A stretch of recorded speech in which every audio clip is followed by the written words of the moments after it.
Assalamualaikum warahmatullahi wabarakatuh. Salam sejahtera bagi kita semua. Om Swastiastu, Namo Buddhaya, salam kebajikan. Warga peradilan yang saya cintai, pencanangan komitmen zona integritas menuju WBK WBBM terus dilakukan oleh Mahkamah Agung dan badan peradilan yang berada di bawahnya. Sehingga pada tahun 2020 yang lalu, Mahkamah Agung berhasil menjadi instansi terbesar kedua sebagai yang paling banyak mendapatkan predikat menuju WBK WBBM, yakni sebanyak 85 unit kerja mendapatkan predikat WBK dan 9 unit kerja mendapatkan predikat WBBM. Sedangkan untuk jumlah keseluruhan sampai dengan saat ini terdapat 146 unit kerja yang telah mendapatkan predikat WBK dan 9 unit kerja yang telah mendapatkan predikat WBBM. Tentunya pencapaian tersebut tidak diperoleh secara instan, namun melalui proses dan tahapan yang panjang, melalui kerja keras dari seluruh aparatur peradilan di unit kerja yang bersangkutan, seperti halnya yang telah dilakukan oleh Pengadilan Tinggi Tanjung Karang. Saya berharap semua unit kerja, terutama yang telah diusulkan untuk dievaluasi oleh tim penilai internal dalam rangka penilaian mandiri pembangunan zona integritas, dapat mengikuti langkah-langkah yang dilakukan oleh Pengadilan Tinggi Tanjung Karang melalui tayangan video yang akan disebarluaskan secara virtual untuk membantu memudahkan dalam upaya memperoleh predikat menuju WBK WBBM. Wassalamualaikum warahmatullahi wabarakatuh.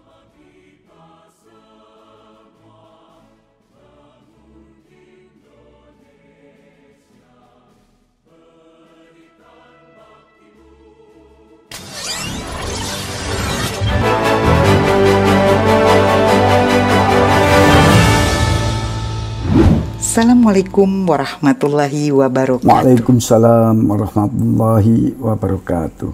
Salam sejahtera bagi kita semua. Tabi pun. Iya pun. Saya DS Dewi, Hakim Tinggi Pengadilan Tinggi Tanjung Karang.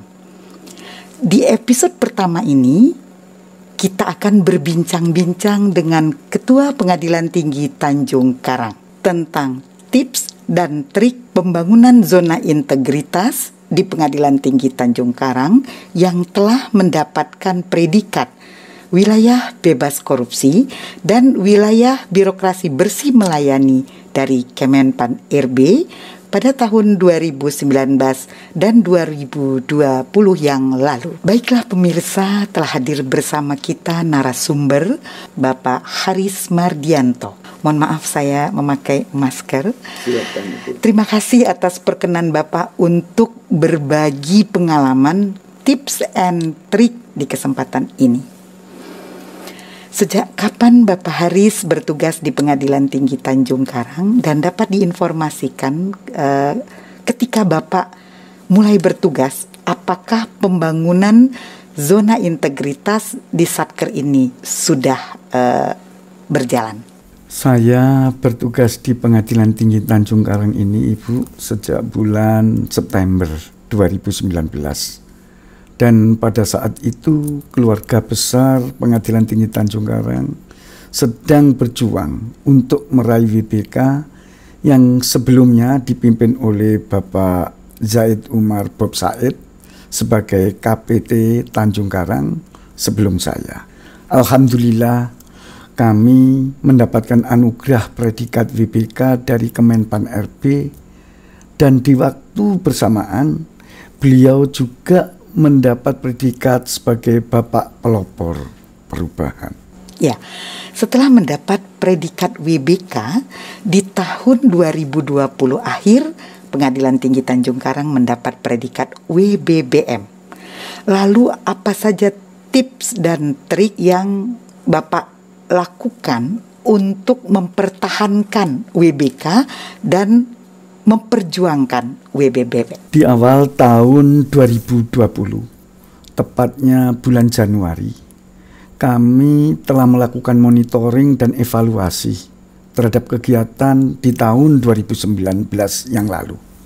Selanjutnya, berdasarkan laporan hasil Monef tersebut, masing-masing area 1-6 membuat rencana aksi, dan selanjutnya rencana aksi yang dipresentasikan masing-masing koordinator area dalam rapat pleno. Kemudian setelah berdiskusi dalam rapat tersebut, maka rencana aksi di tahun 2020 tersebut kami sahkan dan kami SK-kan.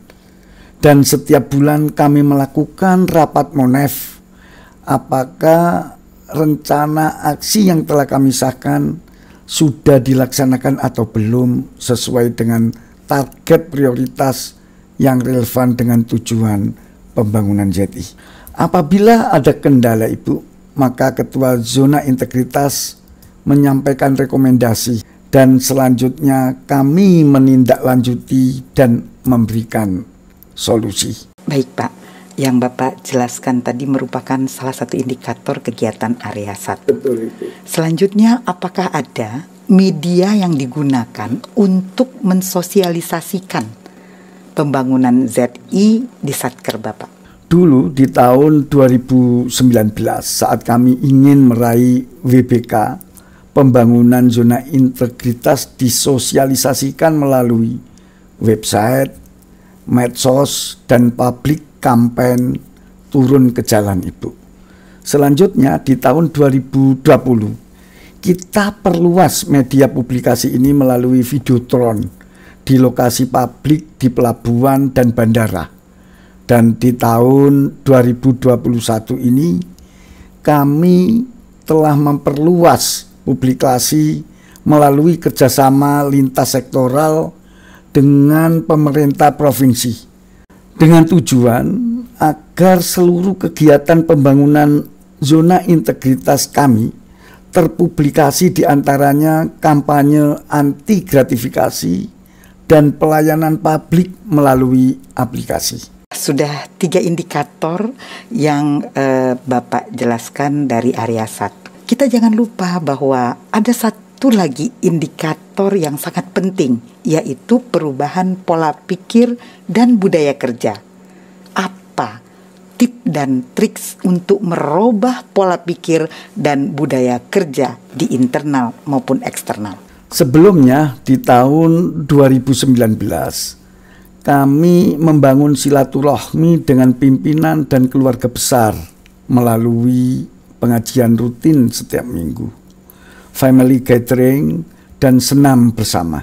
Dan setelah pandemi ini kami memaksimalkan kapasitas sumber daya manusia dengan mengikut sertakan seluruh personil dalam pelatihan ISQ yang diselenggarakan oleh Mahkamah Agung secara virtual, ataupun pelatihan-pelatihan lainnya untuk meningkatkan kompetensi SDM secara virtual. Selain itu, sebagai pengganti pengajian rutin kami membuat program One Day One Juice sebagai asupan rohani baik untuk internal maupun satker yang ikut bergabung. Begitu banyak kegiatan yang telah dilakukan. Tentunya Bapak sebagai role model ikut terjun langsung ke lapangan Dalam hal ini tentulah tidak terlepas dari kolaborasi antara Bapak sebagai role model dengan agen perubahan. Dapat diceritakan Pak bagaimana kolaborasi itu? Ya tentu Ibu, bukan hanya agen perubahan perorangan, tapi tim agen perubahan. Bu Dewi kan juga sebagai ketua timnya. Ibu tentu tahu persis bagaimana proses pembentukan sampai dengan kegiatan tim agen perubahan itu. Silakan Ibu, maaf gantian saya yang bertanya Ibu. Baik Pak, pertama-tama tentunya pada saat itu Bapak mengeluarkan SK membentuk tim seleksi atau tim sel untuk menseleksi agen perubahan. Dan setelah dibuat kriteria-kriterianya, maka dapatlah agen perubahan yang terdiri dari beberapa orang. Selanjutnya di-SK-kan oleh Ketua Pengadilan Tinggi Tanjung Karang. Setelah terbentuk tim agen perubahan dan pengembangan inovasi, maka di awal tahun, tepatnya bulan Januari tahun 2020, telah dilaksanakan rapat menyusun rencana atau program kerja selama 1 tahun sesuai dengan target prioritas. Nah, setiap bulan dalam bulan berjalan dilakukan monitoring, evaluasi terhadap kegiatan-kegiatan tersebut. Dan apabila ada kendala atau hal-hal yang ditemukan, maka direkomendasikan. Di dalam rapat pleno, Bapak sebagai pimpinan tentunya menindaklanjuti dan akhirnya lahirlah inovasi-inovasi yang telah diluncurkan oleh agen perubahan. Demikian Pak sekilas kegiatan tim agen perubahan dan pengembangan inovasi. Saya juga disematkan PIN Silver.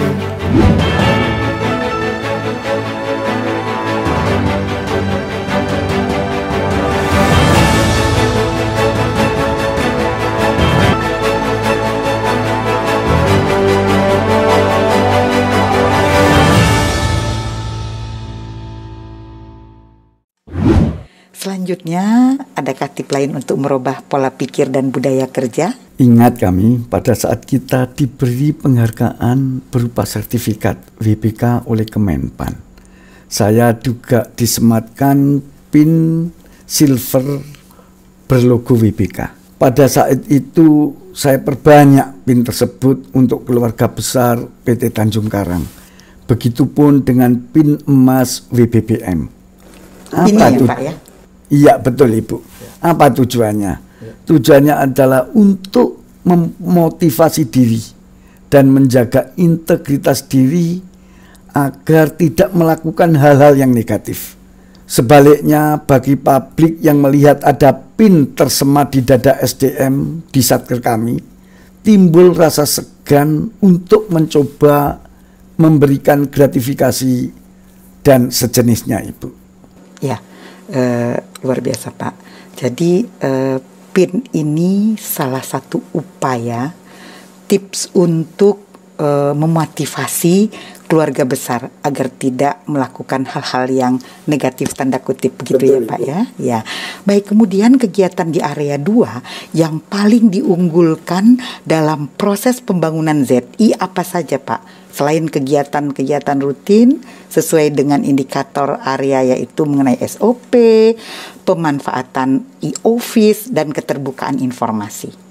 Ya Ibu, seperti yang telah kami sampaikan bahwa telah banyak inovasi yang dibangun dan berdampak pada area 2. Hal ini tentunya tidak lepas dari revisi SOP terhadap adanya kegiatan dalam inovasi. Salah satu contoh, inovasi non-IT, yaitu inovasi penyelesaian perkara melalui sistem baca bersama. Kita ketahui bahwa tugas fungsi utama kita adalah memutus perkara. Dalam prosesnya sangat rentan sekali terjadi suap dan gratifikasi. Kami memandang hal ini sebagai risiko tertinggi dalam tusi pengadilan. Oleh karena itu, kami membuat pengendalian dengan cara membentuk tim manajemen risiko. Dan tindakan preventif kami adalah dengan merubah SOP untuk penyelesaian perkara. Mula-mula kami melakukan uji coba penyelesaian perkara yang dalam ketentuannya paling lambat 3 bulan harus putus. Kami mengambil kebijakan menjadi 1 bulan harus putus sesuai dengan arahan dari Dirjen Badilum.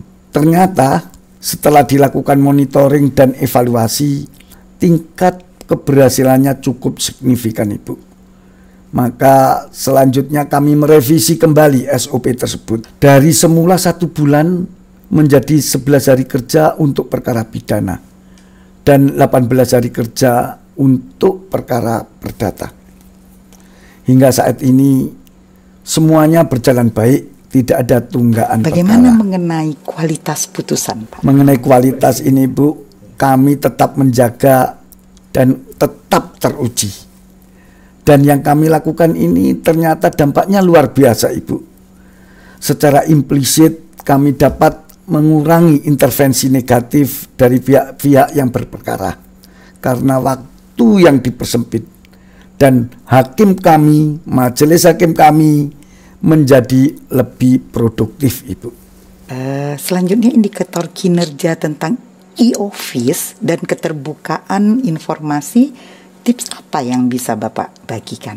Hampir semua kegiatan tugas pokok dan fungsi pengadilan telah menggunakan e-office yang memang disediakan oleh pusat. Misalnya SIPP, MIS, e-court, Komdanas, dan lain-lain.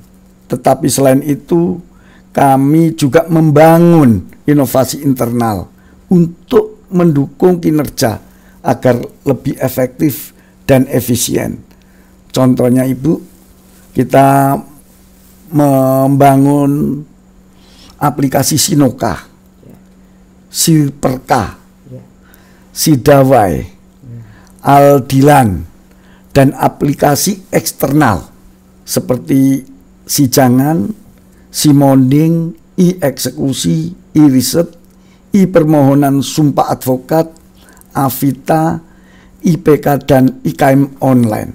Serta sebagai bentuk keterbukaan informasi, kami telah mengintegrasikan aplikasi inovasi tersebut ke dalam satu sistem bernama SIAP, Sistem Integrasi Aplikasi Pelayanan, Ibu. Selanjutnya, untuk area 3, penataan sumber daya manusia, indikatornya antara lain perencanaan kebutuhan pegawai, pola mutasi internal, pengembangan pegawai berbasis kompetensi, dan penetapan kinerja individu, serta penegakan aturan disiplin dan informasi kepegawaian.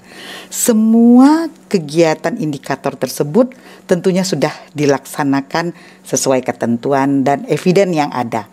Tetapi apakah ada trik khusus untuk mengoptimalkan peranan SDM, Pak? Dalam penataan SDM ini, seluruh komponen yang tadi disampaikan oleh Bu Dewi telah kami lakukan secara optimal. Bagi SDM yang memiliki kinerja yang sangat baik, saya berikan reward berupa promosi jabatan melalui usul di rapat Baperjakat. Antara lain, ada seorang ASN yang bekerja baik dan terbukti menolak gratifikasi. Kami usulkan, Ibu, menjadi jurusita. Dan akhirnya saat ini telah bertugas di salah satu satker kami. Ada pula ASN yang kinerjanya baik juga menjadi PP, panitera pengganti, di salah satu satker kami. Tadi contoh untuk pemberian reward kepada ASN. Bagaimana tentang panis kepada ASN? Apakah ada, Pak? Tentu juga ada, Ibu. Bagi ASN yang terbukti tidak memenuhi target kinerja, kami beri sanksi berupa rotasi internal. Dan kami juga memberikan ruang yang seluas-luasnya, Ibu, dan fasilitas untuk SDM milenial yang berpotensi untuk berkarya. Trik ini sangat menarik. Boleh diberikan contohnya, Pak? Begini Ibu Dewi, tim agen perubahan kita terdiri dari anak-anak milenial yang sangat-sangat kreatif. Idenya banyak, saya tidak membatasi mereka untuk berkarya. Dan setiap bulan dari rapat Monef, saya dapat memantau ide-ide mereka yang cemerlang itu. Jadi memang tim agen perubahan ini sangat produktif terhadap inovasi-inovasi yang telah diluncurkan oleh Satker Bapak. Betul. Lalu apakah ada hubungan antara kegiatan area-area sebelumnya dengan area penguatan akuntabilitas? Ada hubungannya dengan area 4 ini, Bu. Sebagaimana tadi saya jelaskan di area 2, adanya revisi SOP penyelesaian perkara. Ini berdampak kepada laporan bulanan penyelesaian perkara yang tunggakannya nihil, Ibu. Demikian pula untuk laporan akhir tahun yang dituangkan dalam LKJIP. Target penyelesaian perkara tercapai dan tepat waktu dan terbukti. Akhirnya nilai LKJIP meningkat. Begitu pula dengan seluruh indikator kegiatan area 4. Saya sebagai pimpinan ikut serta dalam kegiatan semua indikator, Ibu. LKJIP ini ada hubungannya dengan pembangunan ZI ya, Pak? Betul, Ibu. Karena nilai LKJIP seperti kita ketahui adalah salah satu parameter penilaian WBK dan WBBM. Ya, oke Bapak. Setelah target kinerja tercapai, bagaimana penguatan pengawasan, Pak? Nah, ini nyangkut di area 5, Ibu. Ya. Mulai dari penanganan gratifikasi, sistem pengendalian intern pemerintah atau SPIP, penanganan benturan kepentingan, penanganan pengaduan dan whistleblowing system. Semua telah berjalan dengan baik. Namun ada beberapa yang harus ditekankan dalam area 5 ini.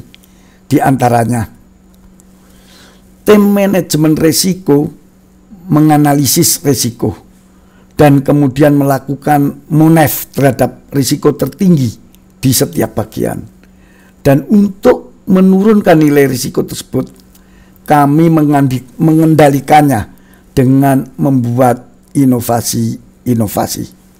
Selain itu, ada inovasi sederhana di area 5 ini, yaitu kami membuat inovasi stempel anti gratifikasi yang kami bubuhkan di setiap amplop surat dinas keluar, turun ke jalan dan ke kelurahan untuk sosialisasi anti gratifikasi dan sosialisasi kanal pengaduan bagi masyarakat yang ingin menyampaikan keluhannya, serta bekerja sama dengan ombudsman, Ibu, apabila ada dugaan maladministrasi.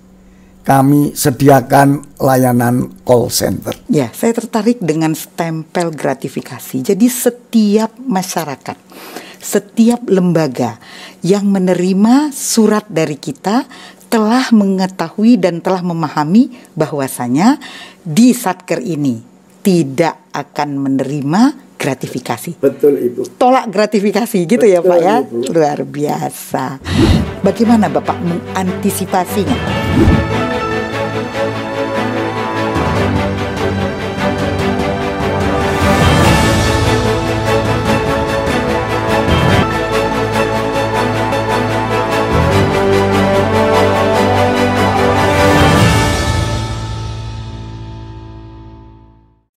Baik Pak, dari seluruh kegiatan dan inovasi untuk meningkatkan pelayanan publik yang telah dibangun, bagaimana Bapak mengelola anggaran? Apakah ada anggaran DIPA khusus untuk inovasi, Pak? Iya, Ibu. Sepengetahuan saya memang dibutuhkan anggaran tertentu untuk memenuhi kegiatan yang kami jelaskan di atas, Bu. Tapi semua itu tidak menjadi masalah karena kita memiliki anggaran DIPA dari negara. Bagaimana kita mengelolanya? Hal itu menjadi sangat penting. Dalam meraih WBK dan WBBM, kita banyak melahirkan inovasi, terutama yang berbasis IT, dan kita juga harus melakukan publikasi. Maka buatlah rencana anggaran prioritas. Dahulukan hal-hal yang penting dan tunda kegiatan yang belum mendesak. Apalagi saat ini dalam masa pandemi ya. Biaya perjalanan dinas, biaya rapat tatap muka bisa kita minimalisir. Kemudian anggaran tersebut direvisi ke anggaran biaya jasa lainnya. Apa tadi Pak? Mata anggaran biaya jasa lainnya ya Pak ya? Betul Ibu. Oke. Ini agar pembuatan inovasi dan kegiatan publikasi dapat dilaksanakan secara efektif dan efisien. Jadi melakukan pengelolaan anggaran secara tepat guna juga menjadi tips yang sangat penting untuk diperhatikan. Kemudian untuk area pelayanan publik, apa saja yang dilakukan oleh Satker Bapak? Kegiatan area 6 ini tentunya tidak lepas dari semua indikator yang telah dilaksanakan sesuai eviden. Ada inovasi berbasis IT yang telah kami sampaikan di awal mengenai e-office seperti Sijangan, Simonding, e-eksekusi, dan lain sebagainya yang terintegrasi dalam sistem integrasi aplikasi pelayanan yang biasa kita sebut SIAP. Ya, jadi untuk pelayanan publik ini Satker Bapak telah berupaya semaksimal mungkin untuk melayani apa yang menjadi kebutuhan daripada publik dengan membuat aplikasi yang berbasis IT ataupun non-IT. Begitu ya Pak ya. Dan begitu banyak menu pelayanan publik yang telah disajikan oleh Satker Bapak. Bagaimana Bapak mengetahui apakah masyarakat telah mendapatkan manfaat dan pelayanan tersebut telah memuaskan? Tentunya dari survei Ibu. Ya. Dan kami telah memfasilitasi survei ini melalui aplikasi IKM maupun IPK online ataupun kuesioner secara manual. Kami juga telah membentuk tim survei sebagai pencacah untuk melakukan pencacahan kepada responden, di mana hasilnya akan dibahas dalam rapat Monef. Apa saja tugas dari tim pencacah itu Pak? Tugasnya Ibu adalah untuk mendapatkan data dari responden dan mewawancarai responden sesuai dengan kuesioner yang telah disediakan. Sehingga manfaatnya kita bisa mengevaluasi pelayanan secara berkesinambungan sekaligus mengedukasi masyarakat.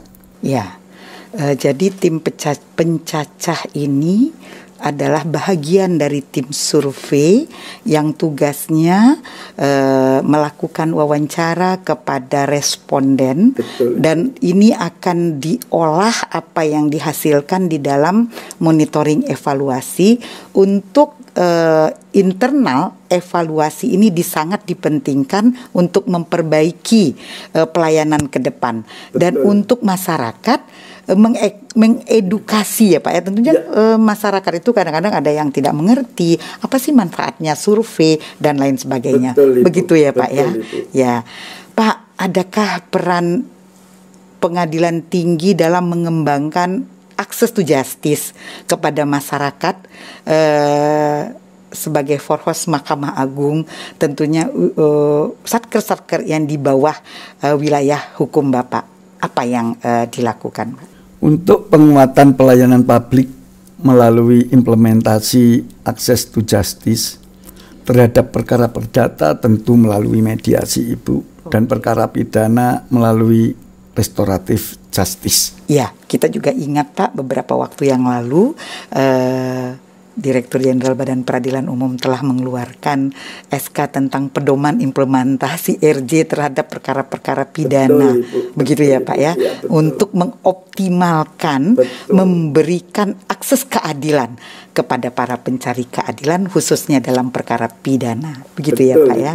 Baik Bapak, Tentunya di dalam menyelenggarakan ataupun melaksanakan pembangunan ZI tidak luput ada gangguan-gangguan dari luar. Bagaimana Bapak mengantisipasinya? Ini dalam masa sekarang tentu saja hal tersebut tidak dapat dihindari, Ibu.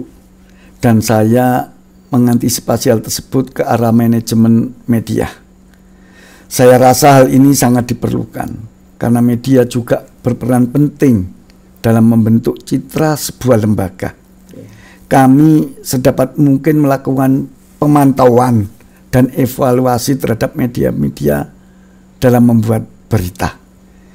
Kami tidak ingin, Ibu, ada berita yang memojokkan dan berita yang menggiring opini negatif. Dalam hal ini, humas kami sangat berperan aktif. Tidak jarang, Ibu, kami berdiskusi dengan mereka, memberikan jawaban-jawaban yang bertanggung jawab terhadap hal-hal yang mereka tanyakan. Kami open-minded, karena zaman kan juga sudah serba digital, Ibu. Kalau berita itu begitu cepat, kami juga harus merespon dengan cepat, Ibu. Ya, jadi cara mengantisipasi untuk pihak-pihak yang sengaja memperburuk citra Satker Bapak dengan melakukan manajemen media yang baik. Betul, Ibu. Begitu ya Pak ya. Baiklah Bapak, pertanyaan terakhir.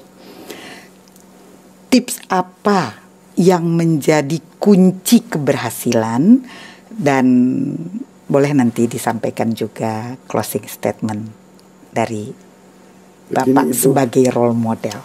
Saat kami melakukan pemaparan di hadapan tim penilai nasional dari Kemenpan RB, kami tidak hanya sekedar memaparkan PowerPoint biasa, Ibu. Kami membuat skenario yang apik untuk menyajikan hal itu. Detail analisa kami serahkan kepada tim analisis. Sedangkan untuk teknis pemaparan, kami serahkan kepada tim IT. Semua komponen berkolaborasi. Selanjutnya saya yang menyajikan harus informatif, detail dan jelas. Tentunya dalam kurun waktu hanya 15 menit. Bayangkan, Ibu, kerja keras kami bertahun-tahun harus disajikan dalam hitungan belasan menit. Dan karena kami telah membentuk tim keberhasilan, akhirnya semua berjalan dengan lancar. Saat saya menyelesaikan tahapan terakhir, saya pun terharu, Ibu.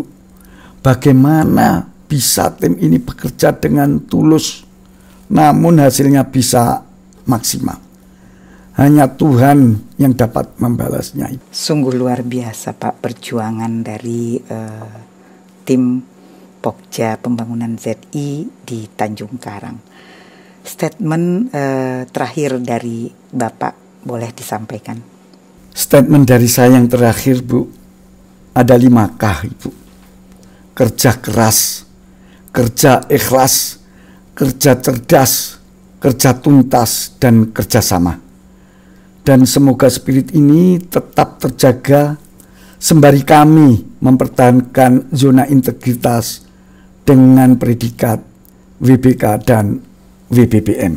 Luar biasa Pak Haris, ternyata komitmen pimpinan bersama-sama dengan tim sampai dengan honorer harus terpadu, harus terintegrasi. Semoga pengalaman-pengalaman yang telah Bapak sampaikan ini bermanfaat bagi pemirsa. Salam perubahan. Wassalamualaikum warahmatullahi wabarakatuh.